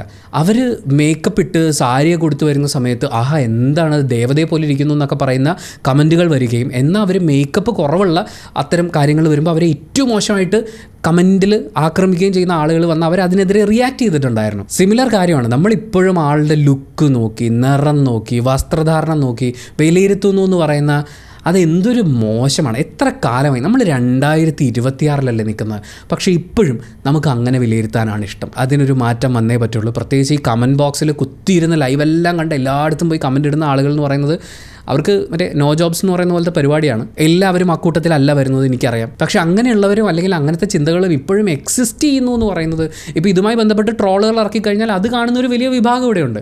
അത്തരം ചിന്തകളെ ഇപ്പോഴും സന്തോഷത്തോടെ സ്വീകരിക്കുന്ന ഒരു വലിയ ക്രൗഡ് ഇവിടെ ഉണ്ട് എന്നുള്ളത് സത്യം പറഞ്ഞാൽ ഭയങ്കര നിരാശ ഉണ്ടാക്കുന്നതാണ്. അയ്യോ, റെഡിറ്റിൽ കുറെ ഉണ്ട്. ഞാൻ ഏതോ ബാംഗ്ലൂരിലെ സൂപ്പർ മോഡലോ എന്തോ എന്റെ ഗേൾ ഫ്രണ്ട് എന്നും ഞാൻ ഭയങ്കര പ്ലെയർ ആണെന്നും അങ്ങനെയൊക്കെ ഞാൻ കേട്ടിട്ടുണ്ട്. ഈ റെഡിറ്റിൽ കുറെ ഉണ്ട് ഇതുപോലെ റൂമേഴ്സ്. സ്പിൽ തട്ടി അല്ലേ, എനിക്കൊരു തേങ്ങ അറിഞ്ഞൂടാ, ഇവ എങ്ങനെയാണ് ഫേമസ് ആയത്, അത് കണ്ണുകടി, അത് വേറെ, അത് ഡിഫറെന്റ്. പിന്നെ ഇവനൊന്നും അറിഞ്ഞൂടാ, ഇവരെല്ലാം അറിയാവുന്നതാണ് അവന്റെ ഭാഗം. അങ്ങനെയൊക്കെ കുറെ അതിന്റെ ഇടയിൽ ഇതുപോലെ സൂപ്പർ മോഡൽ ഒരു പെങ്കൊച്ചു വെച്ച് ബാംഗ്ലൂരിലുള്ള പെങ്കൊച്ചു വെച്ചാണ് ഞാൻ ലൈൻ അടിച്ച് നടക്കുന്നത്. സാധാരണ ഒരു പെങ്കൊച്ചു വെച്ചാണ് ഞാൻ ലൈൻ അടിച്ച് നടക്കുന്നത്. റെഡിറ്റിനെ കുറിച്ച് അറിയാത്ത ആളുകൾക്ക് വേണ്ടി പറയുകയാണ്. അതൊരു സോഷ്യൽ മീഡിയ പ്ലാറ്റ്ഫോമാണ്.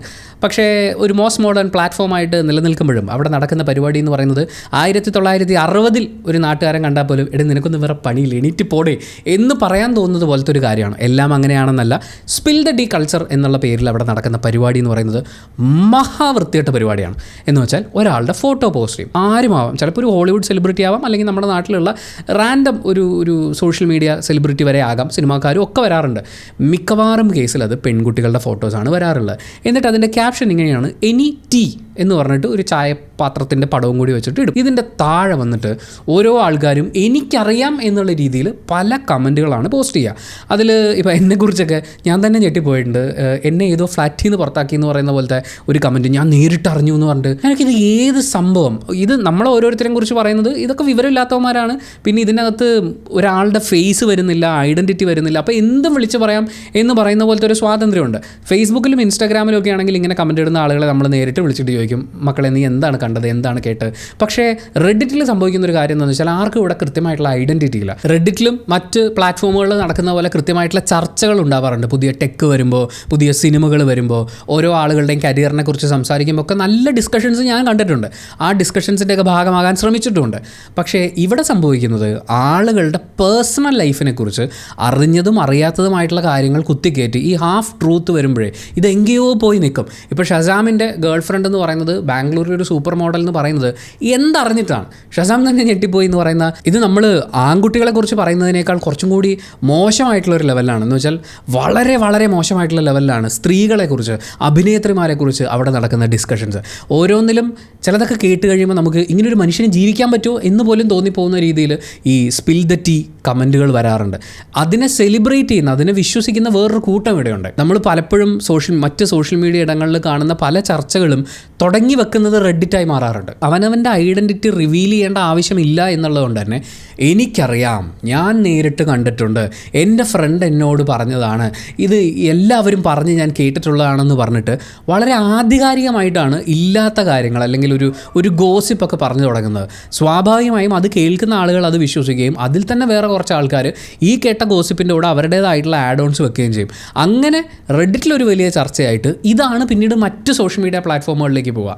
അങ്ങനെ വരുമ്പോൾ ഒരു വലിയ ഗോസിപ്പ്, ഒരു പേഴ്സണാലിറ്റിക്ക് വളരെയധികം ദോഷമായി ബാധിക്കുന്ന രീതിയിലുള്ള ഗോസിപ്പുകളാണ് ഇവിടെ ബിൽഡ് ചെയ്യപ്പെട്ടുകൊണ്ടിരിക്കുന്നത്. ഇത് അടിസ്ഥാനപരമായി ഒരു വ്യക്തിയെ ഹരാസ് ചെയ്യുന്നതാണ്, ഒരാളുടെ ഇമേജിനെ കരിവാരി തേക്കുന്നതാണ്. നിങ്ങൾ എന്തൊക്കെ മോഡേൺ പേരിട്ട് വിളിച്ചു കഴിഞ്ഞാലും, സ്പിൽ ദ ടീ കൾച്ചർ എന്നൊക്കെ പറഞ്ഞ് എന്തൊക്കെ പേരിട്ട് പറഞ്ഞു കഴിഞ്ഞാലും ഇത് അടിസ്ഥാനപരമായി പരദൂഷണമാണ്. ഏറ്റവും തരം താണിട്ടുള്ള, ഏറ്റവും ഡേഞ്ചറസ് ആയിട്ടുള്ള പരദൂഷണം പറച്ചിലാണ് ഈ ഒരു സ്പിൽ ദ ടീ കൾച്ചറിൻ്റെ ഭാഗമായിട്ട് നടക്കുന്നത്. പക്ഷേ റെഡിറ്റ് എന്നല്ല, ഏത് കൊമ്പത്തെ സോഷ്യൽ മീഡിയയിലാണ് അല്ലെങ്കിൽ അവരുടെ അഡ്രസ്സും ഐ ഡി ഒന്നും അതിൽ കൊടുത്തിട്ടില്ല എന്നാണെങ്കിലും നിങ്ങൾക്കെതിരെ നാളെ ഒരു മോശം ആരോപണം വന്നു കഴിഞ്ഞാൽ തീർച്ചയായും അതിനെതിരെ നിയമപരമായി നേരിടുക. നമുക്കാണ് ഐ ഡി കാണാൻ പറ്റാത്തത്. പക്ഷേ ഈ പറയുന്ന പ്ലാറ്റ്ഫോമുകൾക്കൊക്കെ ഡയറക്റ്റ് മെയിൽ അയച്ച് നമ്മുടെ സൈബർ സെല്ലിന് ഇത് ഡീൽ ചെയ്യാൻ വളരെ കുറച്ച് സമയം മാത്രം മതി. ഈ പേരിടാത്ത, ഫോട്ടോ വെക്കാത്ത ഐ ഡിയുടെ പുറകിലിരിക്കുന്നവന്മാരെ കൃത്യമായി സൈബർ പോലീസ് പൊക്കിക്കോളും. നിയമപരമായി അതിനെ ഡീൽ ചെയ്യാം. വെള്ള സാരിയെ കൊടുത്ത് നടക്കേണ്ടതല്ലേ? അജി മരിക്കാൻ വേണ്ടി കാത്തിരുന്നോ? വീണ്ടും ഇറങ്ങിയോ? So many things. Because I was only 24. പിന്നെ മാത്രമല്ല കുറെ വർഷങ്ങൾക്ക് മുമ്പ് അപ്പോഴും ഞാനിതൊന്നും ശ്രദ്ധിച്ചിട്ടില്ല. ഞാൻ അങ്ങനെ ഒരു പേഴ്സൺ കൂടെ കേട്ടോ. I don't care. കാര്യം അത് സൊസൈറ്റി ഇഷ്ടമില്ലാഞ്ഞിട്ടല്ല. I a person like that. I don't interfere in other people's matters. അതുകൊണ്ട് ഞാൻ എന്റെ കാര്യത്തിൽ പറയുന്നത് ഞാൻ ശ്രദ്ധിക്കാറുമില്ല.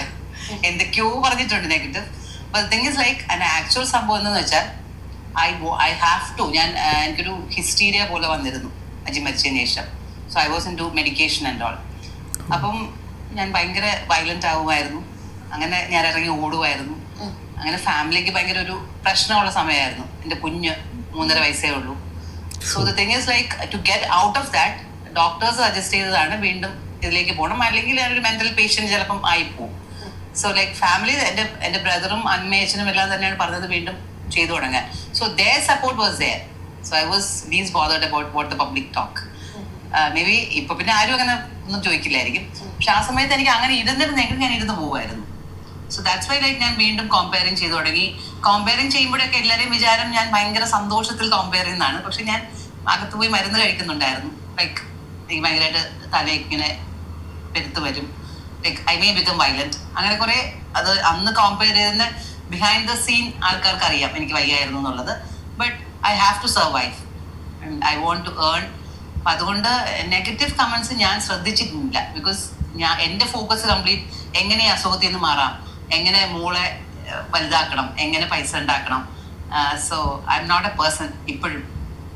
Please bother. 2 കാര്യങ്ങളാണ് ഇതിനകത്ത് ഏറ്റവും ഇമ്പോർട്ടൻ്റ് ആയിട്ട് എനിക്ക് ഫീൽ ചെയ്തത്. ഒന്ന്, ബാക്കിയുള്ളവൻ്റെ പേഴ്സണൽ ലൈഫിലേക്ക് പ്രൈവസിയിലേക്കൊക്കെ ഇടിച്ച് കയറി കമൻ്റ് അടിക്കുന്ന ആൾക്കാരില്ലേ, അത് സോഷ്യൽ മീഡിയയിലായാലും ശരി, ഇനി പേഴ്സണലി അവർക്കറിയാവുന്ന ഫ്രണ്ട്സിനോടും റിലേറ്റീവ്സിനോടും അവരോട് തന്നെ നേരിട്ടും നിങ്ങളുടെ ജീവിതത്തിൽ എന്താ നിങ്ങളിങ്ങനെ എന്നൊക്കെ ചോദിച്ച് നിങ്ങൾക്ക് ഇങ്ങനെ നടന്നാൽ പോരെ എന്നൊക്കെ പറഞ്ഞ് കമൻ്റ് അടിക്കുന്ന വിവരദോഷികളുണ്ടല്ലോ, ഇവരുണ്ടാക്കുന്ന ഡാമേജ് അത് എത്രത്തോളമാണ് എന്ന് ഇതുപോലെ ആരെങ്കിലും തുറന്നു പറയുമ്പോഴാണ് നമുക്ക് ശരിക്കും മനസ്സിലാവുക. നമ്മൾ ഈ ഡാമേജിനെ കുറിച്ച് പറയാവുന്ന സമയങ്ങളിലൊക്കെ പറയുന്നതാണ്, നിങ്ങൾ ബാക്കിയുള്ളവരുടെ ജീവിതത്തെക്കുറിച്ച് ജഡ്ജ് ചെയ്യല്ലേ, അവരുടെ പ്രൈവസിക്ക് അത് ഇടിച്ച് കയറല്ലേ എന്ന് പറയുന്ന കാര്യമൊക്കെ നമ്മൾ പറയും. പക്ഷേ അതിൻ്റെ ഒരു വേഴ്സ്റ്റ് കേസാണ് ദേവി അജിത്ത് ഈ പറഞ്ഞത്. അവരുടെ ഹസ്ബൻഡ് മരിച്ച ശേഷം അവരോട് വെള്ളസാരി എടുത്ത് വീട്ടിലിരിക്കാനാണ് അന്ന്, ഇപ്പോൾ സോഷ്യൽ മീഡിയയിലാണെങ്കിൽ സോഷ്യൽ മീഡിയ പറഞ്ഞേനെ, അന്ന് ആളുകളൊക്കെ പറഞ്ഞുകൊണ്ടിരുന്നത്. അങ്ങനെ ഇരുന്നിരുന്നെങ്കിൽ അവർ ഏതൊക്കെ മാനസികാവസ്ഥയിലൂടെ കടന്നു പോകേണ്ടി വന്നേനെ, അവരുടെ ജീവിതം എത്ര ദുഷ്കരമായി പോയേനെ. ഇതിനെക്കുറിച്ച് ഒന്നും അറിയാതെയാണ് ബാക്കിയുള്ള ആൾക്കാർ ചെന്ന് കമൻറ്റ് പറയുന്നത്, നിങ്ങളിങ്ങനെ ചെയ്യണം, അങ്ങനെ ചെയ്യണം, അങ്ങനെ ചെയ്താൽ മതി. അവർക്ക് അവരുടെ ലൈഫില്ലേ, അതൊന്നാമത്തെ കാര്യം. 2, പല മനുഷ്യരും പല മാനസികാവസ്ഥയിലൂടെ കടന്നു പോകുന്നതാണ്. അതിനെ മനസ്സിലാക്കുക, റെസ്പെക്റ്റ് ചെയ്യുക എന്ന് പറയുന്ന ഒരു കാര്യം അത് നമ്മുടെ നാട്ടുകാർ ശീലിച്ചിട്ടില്ല. ദേവി അജിത്ത് ഇപ്പോഴാണ് ഇത് തുറന്ന് പറയുന്നത്, അല്ലെങ്കിൽ ഇപ്പോൾ തുറന്ന് പറയുമ്പോഴാണ് ഇതിനൊരു വലിയ സ്വീകാര്യത, അറ്റ്ലീസ്റ്റ് ഇത് മനസ്സിലാക്കാൻ പറ്റുന്നൊരു ജനറേഷൻ ഇവിടെ ഉണ്ടാകുന്നത് ഇപ്പോഴാണ്. മുൻപ് അവരിത് തുറന്ന് പറഞ്ഞിരുന്നെങ്കിൽ അതൊക്കെ അവരങ്ങനെ പലതും പറയാം, അതൊക്കെ അവരുടെ ആവശ്യത്തിന് വേണ്ടി അവർ പറയുന്നതാണെന്ന് പറയും. പക്ഷേ ഇന്ന് നമുക്കത് മനസ്സിലാക്കാൻ പറ്റുന്നുണ്ട്. ഒരു വ്യക്തി നമ്മുടെ ജീവിതത്തിൽ ഇല്ലാതാവുമ്പോൾ ഒരു ആൾ കടന്നു പോകേണ്ടി വരുന്ന മാനസികാവസ്ഥ അത് എത്രത്തോളം ഭീകരമായിരിക്കും എന്നുള്ളത് അവരിന്ന് തുറന്ന് പറയുമ്പോൾ എത്രയോ ആളുകൾ ഈ സിറ്റുവേഷനിൽ കടന്നു പോയിട്ടുണ്ടാവും. ഒരു ഭർത്താവ് മരിച്ചാൽ ഭാര്യ ഇങ്ങനെയാണ് ജീവിക്കേണ്ടതെന്ന് പറയുന്ന സമൂഹത്തിൻ്റെ നിയന്ത്രണത്തിനുള്ളിൽ നിൽക്കേണ്ടി വന്നിട്ടുള്ള എത്രയോ സ്ത്രീകൾ ഈ പറയുന്നതോ അല്ലെങ്കിൽ ഇതിൽ ഭീകരമായിട്ടുള്ള അവസ്ഥയിലൂടെ കടന്നു പോയിട്ടുണ്ടാവും. അവർക്കൊക്കെ എന്താണ് ചെയ്യാൻ പറ്റിയിട്ടുള്ളത്? ദേവി അജിത്തിനെ സംബന്ധിച്ച് അവർക്ക് സപ്പോർട്ട് ചെയ്യുന്ന ഒരു ഫാമിലിയും അവർക്ക് കൃത്യമായിട്ടുള്ള മെഡിക്കേഷനും കെയറും കൃത്യസമയത്ത് കിട്ടിയിരുന്നു, അല്ലെങ്കിൽ അവർ അങ്ങനെ ഒരു സാഹചര്യത്തിലായിരുന്നു എന്നുള്ളത് അതൊരു വലിയ കാര്യം. പക്ഷേ എത്ര പേർക്ക് ആ ഭാഗ്യം കിട്ടുന്നുണ്ട്? ഞാനതിന് ഭാഗ്യം എന്ന് പറയാൻ പാടില്ല, അത് കിട്ടേണ്ട സപ്പോർട്ടാണ്, നിർബന്ധമായ ഒരാളുടെ ജീവിതത്തിൽ ഉണ്ടാവേണ്ട നോർമൽ കാര്യമാണ്. പക്ഷേ നമ്മുടെ സൊസൈറ്റിയിൽ നമുക്കത് ഭാഗ്യം എന്നേ പറയാൻ പറ്റൂ, കാരണം അത് എല്ലാവർക്കും കിട്ടില്ല. ഒരു സ്ത്രീ അവളുടെ ഇമോഷൻസ് പ്രകടിപ്പിക്കുമ്പോൾ എന്തിനാ നീ ഇങ്ങനെ ഓവർ റിയാക്ട് ചെയ്യുന്നതെന്ന് ചോദിക്കും. കുറച്ച് മുമ്പ് ഞാൻ റാൻഡമായിട്ട് സ്ക്രോൾ ചെയ്ത് പോയപ്പോൾ 2 കൊച്ചു കുട്ടികൾ, അത് ഒരു കുട്ടി തന്നെയാണ്, വേഷം മാറി ചെയ്തിരിക്കുകയാണ്, വളരെ ചെറിയ പ്രായം, മൂഡ് സ്വിങ്സിനെ കുറിച്ചും ഡിപ്രഷനെ കുറിച്ച് സംസാരിക്കുകയാണ്. നിൻ്റെ ഭാര്യ എന്താടാ ഇപ്പോൾ ഈ മൂഡ് സ്വിങ്സിനെ കുറിച്ച് പറഞ്ഞ് വീട്ടിലിരിക്കുന്നത്, നിനക്ക് കഴിവില്ലാത്തതുകൊണ്ടാണ് അവൾ ഇങ്ങനെ പറയുന്നതെന്ന് ഒരു അമ്മായിയമ്മയായിട്ട് വേഷം കെട്ടിയിരിക്കുന്ന ഒരു കൊച്ചു പെൺകുട്ടിയാണ് പറയുന്നത്. ആ പെൺകുട്ടി തന്നെ വേഷം മാറിയിട്ട് ഭർത്താവായി നിന്ന് പറയുന്നത് അത് ഇപ്പോഴത്തെ കുട്ടികൾ ഓരോ കാര്യം പറയുന്നതല്ലേ. അപ്പോൾ ഈ അമ്മൂമ്മ പറയുന്നത് എടാ അത് നിന്നെക്കൊണ്ട് കൊള്ളൂലാഞ്ഞിട്ടാണ്, പണ്ട് ഞങ്ങൾക്കൊക്കെ ഒരുപാട് ജോലി ഉണ്ടായിരുന്നു, ഇപ്പോൾ ജോലി ഇല്ലാത്തതുകൊണ്ട് പെണ്ണുങ്ങൾ പറയുന്ന കാരണമാണ്. ആ റീലിൽ ടാഗ് ചെയ്തിരിക്കുന്നത് മറ്റൊരു പുരുഷനെയാണ്, പുള്ളി ഉണ്ടാക്കിയതായിരിക്കും ഈ കൺസെപ്റ്റും കാര്യങ്ങളൊക്കെ. പക്ഷേ എന്തൊരു മോശമാണ്, എത്ര പേരുടെ ജീവിതത്തിനെ ബാധിക്കുന്ന രീതിയിലാണ് ഇങ്ങനെ കണ്ടൻറ്റൊക്കെ ഉണ്ടാക്കിക്കൊണ്ടിരിക്കുന്നത്. അപ്പോൾ ഇതുപോലുള്ള തുറന്നു പറച്ചിലുകൾ സത്യം പറഞ്ഞു കഴിഞ്ഞാൽ ആശ്വാസമാണ്. ദേവി അജിത്ത് കടന്നു പോയിട്ടുള്ള മാനസികാവസ്ഥയിലൂടെ കടന്നുപോയി അന്ന് ആരോടും പറഞ്ഞിട്ട് മനസ്സിലാവാതിരുന്ന എത്രയോ ആളുകൾക്ക് ഇത് കേൾക്കുമ്പോൾ ഇത് എൻ്റെ മാത്രം തോന്നലായിരുന്നില്ല, എന്നെപ്പോലെ ഇതിലൂടെ കടന്നു പോയിട്ടുള്ള ആളുകളുണ്ട്. ഇതൊരു വാലിഡേഷനാണ്. ഞാൻ പറയുന്നത് പ്രശസ്തരായിട്ടുള്ള ആളുകൾ, നമുക്ക് മറ്റുള്ളവരുടെ ജീവിതത്തിൽ ഇമ്പാക്റ്റ് ഉണ്ടാക്കാൻ പറ്റുമെങ്കിൽ നമ്മൾ കടന്നു പോകുന്ന ജേണി എന്താണ് എന്നുള്ളത് എല്ലാവരോടും പറയണം. അത് ഒരുപാട് പേർക്ക് അവരുടെ ജീവിതത്തിൽ വാലിഡേഷൻ കൊടുക്കും. നമ്മളും മെൻ്റൽ ഹെൽത്തിനെ കുറിച്ച് തുറന്ന് സംസാരിക്കുന്ന പലരും ചോദിച്ചിട്ടുണ്ട് എങ്ങനെ ഈ സിറ്റുവേഷനെ കുറിച്ച് തുറന്ന് പറയാൻ പറ്റുക. ഞാൻ തുറന്ന് പറയുമ്പോൾ അത് കേൾക്കുന്ന കുറച്ച് ആളുകൾക്കെങ്കിലും ഒരു വാലിഡേഷൻ കിട്ടുകയാണ്, ഇത് അവരുടെ ജീവിതത്തിലും സംഭവിക്കും, ഇതിന് ഇങ്ങനെയാണ് ടാക്കിൾ ചെയ്യേണ്ടതെന്നുള്ളത്. ദേവി അജിത്ത് പറയുന്ന കേൾക്കുമ്പോൾ എനിക്ക് ഫീൽ ചെയ്യുന്നതാണ്. പിന്നെ ബാക്കിയുള്ളവരുടെ ജീവിതത്തിൽ വിടടോ, അവരവരുടെ ജീവിതമായിട്ട് മുന്നോട്ട് പോട്ടെ, കയറി ഇടപെടലേ ആവശ്യമില്ലാണ്ട് എന്നാണ് പറയാനുള്ളത്. നമുക്കിനി ഇന്നത്തെ ലാസ്റ്റ് റീലിലേക്ക് പോവാം. ഉണ്ടാകുന്നതിന് മുന്നേ ഞങ്ങൾ എന്ത് ചെയ്തുകൊണ്ടിരുന്നു ആ കാര്യങ്ങൾ തന്നെയാണ് ഞങ്ങൾ എപ്പോഴും ചെയ്യുന്നത്.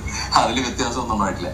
അതിന് ആരെങ്കിലും പ്രത്യേകിച്ച് ഒരു അവകാശം പറഞ്ഞിട്ട് അല്ലെന്നുണ്ടെങ്കിൽ അതിനെതിരായിട്ട് വരുവാണെന്നുണ്ടെങ്കിൽ അത് ഞങ്ങളുടെ പ്രശ്നമല്ല, ഈ പറയുന്ന ആൾക്കാരുടെയും ഈ പ്രതികരിക്കുന്ന ആൾക്കാരുടെയും പ്രശ്നമാണല്ലോ. അപ്പം നമുക്കൊരു ചേഞ്ച് ഉണ്ടായിട്ടില്ല. നമ്മൾ എന്ത് പാടിക്കൊണ്ടിരുന്നു അത് തന്നെ പാടുന്നു. പക്ഷെ അതൊരു ആൾക്കാരെ അട്രാക്ട് ചെയ്യുന്നുണ്ട്, ആൾക്കാരെ അതിൻ്റെ അത് കൂട്ടുന്നുണ്ടെന്നുണ്ടെങ്കിൽ അതിൽ ആരും അവകാശം പറയണ്ട, അതിനാരും പേടിക്കുകയും വേണ്ട.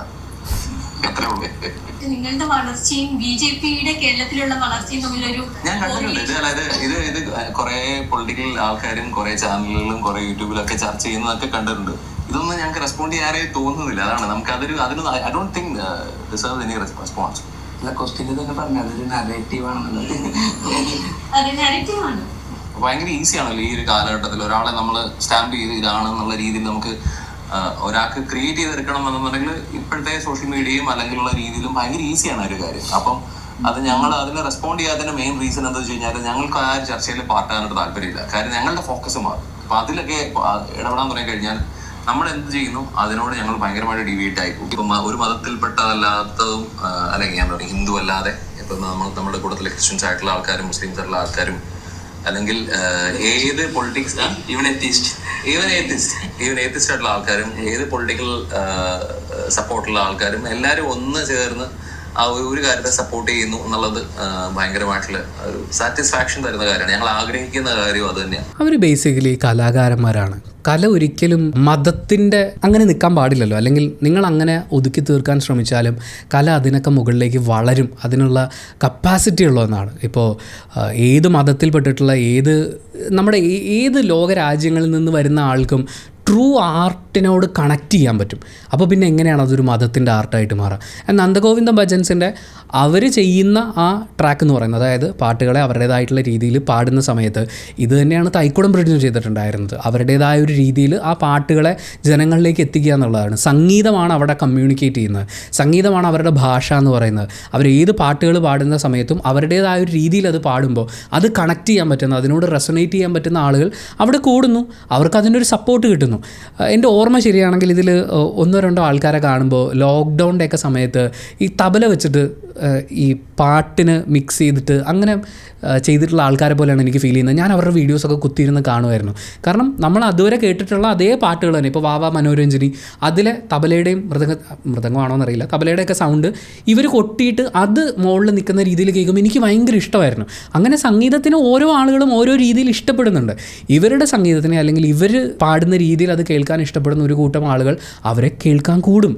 അവിടെ ഈ വന്നിട്ടുള്ള എല്ലാ ആൾക്കാരെയും മതം മാറ്റമൊന്നും ചെയ്യുന്നില്ലല്ലോ. നിർബന്ധിത മതപരിവർത്തനത്തിന് ശ്രമിക്കുമ്പോഴല്ലേ നമ്മളവിടെ മതത്തിന് ഇൻക്ലൂഡ് ചെയ്യേണ്ട കാര്യമുള്ളൂ. അല്ലാത്ത പക്ഷം അത് സംഗീതമല്ലേ. അവരവിടെ എന്തെങ്കിലും പ്രൊപ്പഗേറ്റ് ചെയ്യുന്നു എന്നുള്ളത് അതെനിക്കും ഇതുവരെ ഫീൽ ചെയ്തിട്ടില്ല. പിന്നെ മറ്റേതൊരു മ്യൂസിക് സ്റ്റൈലും പോലെ ഇതൊരു സ്റ്റൈലായിട്ട് മാറുന്നു. കൂടുതൽ ആളുകളിലേക്ക് സംഗീതം എത്തുന്നു. ആളുകൾക്ക് ഒരുമിച്ച് കൂടാനൊരു അവസരം ഉണ്ടാകുന്നു. ഇന്ന് നമ്മുടെ സമൂഹത്തിൽ നമ്മൾ ഏറ്റവും കൂടുതൽ മിസ് ചെയ്യുന്ന കാര്യം അതാണ്. ആളുകൾക്ക് ഒരുമിച്ച് കൂടാനും സോഷ്യലൈസ് ചെയ്യാനും പറ്റുന്ന ഇടങ്ങളില്ല എന്നുള്ളതാണ്.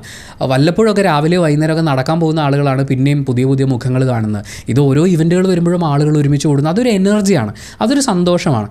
അതിൻ്റെ കൂടെ സംഗീതം എൻജോയ് ചെയ്യുന്നു. അങ്ങനെ ഒരു ആംബിയൻസ് അവർക്ക് ക്രിയേറ്റ് ചെയ്യാൻ പറ്റുന്നുണ്ട്. നമ്മൾ ആറ്റുകാൽ പൊങ്കാലയുടെ കാര്യം പറഞ്ഞ പോലെ അവിടെ നമ്മൾ ഈ മതത്തിനെ അല്ലെങ്കിൽ മതത്തിൻ്റെ എല്ലാ ഇടകലരലുകളെയും ഒഴിവാക്കാൻ വേണ്ടിയിട്ട് കുറച്ച് ആളുകളെ അങ്ങോട്ടും കുറച്ച് ആളുകളെ ഇങ്ങോട്ടും മാറ്റി നിർത്തിക്കൊണ്ട് മാത്രമേ ഇവിടെ മതസൗഹാർദ്ദം ഉള്ളൂ എന്ന് പറയുന്ന സെയിം പരിപാടിയാണ് ഇവരെ മാറ്റി നിർത്താൻ വേണ്ടിയിട്ടുള്ള ശ്രമങ്ങളിലും ഉണ്ടാകുന്നത്. നന്ദഗോവിന്ദം ഭജൻസ് പാടട്ടെ, എല്ലാവരും നല്ല പാട്ടുകൾ കേൾക്കട്ടെ, ആവർത്തിച്ച് പാടട്ടെ. പിന്നെ ചില പാട്ടുകൾ, ഞാൻ നന്ദഗോവിന്ദം ഭജൻസിൻ്റെ എല്ലാ പാട്ടുകളൊന്നും കേട്ടിട്ടില്ല, പക്ഷേ ചില പാട്ടുകളൊക്കെ യൂട്യൂബിൽ കേൾക്കുന്ന സമയത്ത് വളരെ ഹിറ്റായി മാറിയിട്ടുള്ളൊരു ട്രാക്ക് വേറൊരു രീതിയിൽ കേൾക്കുന്ന സമയത്ത് നമുക്കുണ്ടാവുന്നൊരു സന്തോഷമുണ്ട്. ആ സന്തോഷം അവരെ എല്ലാവരിലേക്കും എത്തിക്കട്ടെ.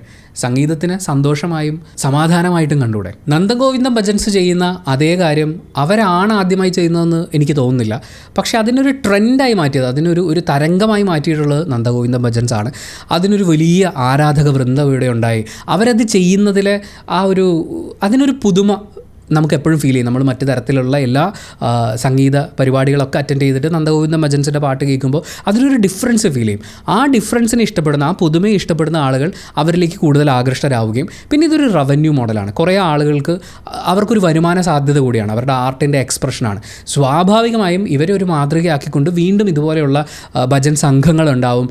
അവരും ഇതുപോലെ ഒരുപാട് പ്രോഗ്രാംസ് ഒക്കെ ആയിട്ട് അവരും സന്തോഷവും സമാധാനവുമാണല്ലോ പടർത്തിക്കൊണ്ടിരിക്കുന്നത്. സംഗീതമാണല്ലോ ആളുകളുമായിട്ട് അവർ കമ്മ്യൂണിക്കേറ്റ് ചെയ്യുന്നത്. പക്ഷേ അവർ ഹെയ്റ്റ് സ്പ്രെഡ് ചെയ്യാത്തിടത്തോളം, മറ്റൊരു മതത്തിൻ്റെ പേരിലോ അല്ലെങ്കിൽ എന്തിൻ്റെയെങ്കിലും പേരിൽ മറ്റാർക്കെങ്കിലും എതിരെ അവർ ഹെയ്റ്റ് സ്പ്രെഡ് ചെയ്യാത്തിടത്തോളം, വെറുപ്പ് വിദ്വേഷം പ്രചരിപ്പിക്കാത്തിടത്തോളം അവർക്കെതിരെ എന്തിനാണ് നമ്മളൊരു വിദ്വേഷം പ്രചരിപ്പിക്കുന്നത്? അവരെ എന്തിനാണ് ഒറ്റപ്പെടുത്തി മാറ്റി നിർത്തേണ്ട ആളുകളായി കണക്കാക്കുന്നത്? ഇവരെ വെച്ച് വേടനുമായിട്ടൊക്കെ കമ്പയർ ചെയ്യുന്ന കുറേ ആൾക്കാരെ കണ്ടിട്ടുണ്ടായിരുന്നു. നിങ്ങൾ കർണാടക സംഗീതവും ഹിന്ദുസ്ഥാനി സംഗീതവും കൂടി കമ്പയർ ചെയ്യുന്ന പോലെ ഉണ്ടാകും. രണ്ടും രണ്ട് സംഗീത ശാഖയാണ്, രണ്ടിൻ്റെയും എക്സ്പ്രഷൻസ് ഡിഫറെൻ്റ് ആണ്, രണ്ടും പാടുന്നതിൻ്റെ സ്റ്റൈലും അവരുടെ ഫീലും എല്ലാം ഡിഫറെൻ്റ് ആണെന്നേ. ഇതെന്തിനാണ് കമ്പയർ ചെയ്യുന്നത്? കമ്പയർ ചെയ്യുന്നവരുടെ ഉദ്ദേശം ഇത്രയേ ഉള്ളൂ, കമ്പയർ ചെയ്തിട്ട് ഒന്ന് മെച്ചപ്പെട്ടതാണെന്ന് പറയണം.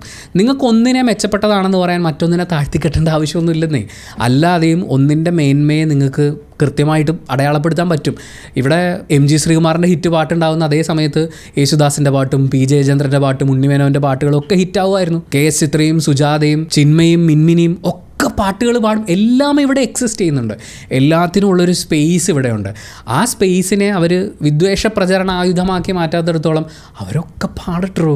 സംഗീതം ഇങ്ങനെ നിറഞ്ഞു നിൽക്കട്ടെ. സംഗീതത്തിന് ഒരുപാട് മുറിവുകളെ ഉണക്കിയെടുക്കാൻ പറ്റും, ഒരുപാട് അകൽച്ചകളെ അടുപ്പമാക്കി മാറ്റാൻ പറ്റും, ഒരുപാട് ഹൃദയങ്ങളെ ചേർത്ത് വെക്കാൻ പറ്റും. ആ സംഗീതം സ്നേഹത്തോടെയും സന്തോഷത്തോടെയും സമാധാനത്തോടെയും എല്ലാവരെയും ഒരുമിപ്പിച്ച് നിർത്തട്ടെ എന്ന് ആശംസിച്ചുകൊണ്ട് thank you so much for watching this video. Video ഇഷ്ടപ്പെട്ടാൽ മാത്രം ലൈക്ക് ചെയ്യുക. ഇഷ്ടപ്പെട്ടിട്ടില്ലെങ്കിൽ എന്തുകൊണ്ട് ഇഷ്ടപ്പെട്ടില്ല എന്ന് കമൻറ്റ് ചെയ്യുക. ചാനൽ സബ്സ്ക്രൈബ് ചെയ്യുന്ന കാര്യവും ഹൈപ്പ് ചെയ്യുന്ന കാര്യമൊക്കെ പരിഗണിക്കുക.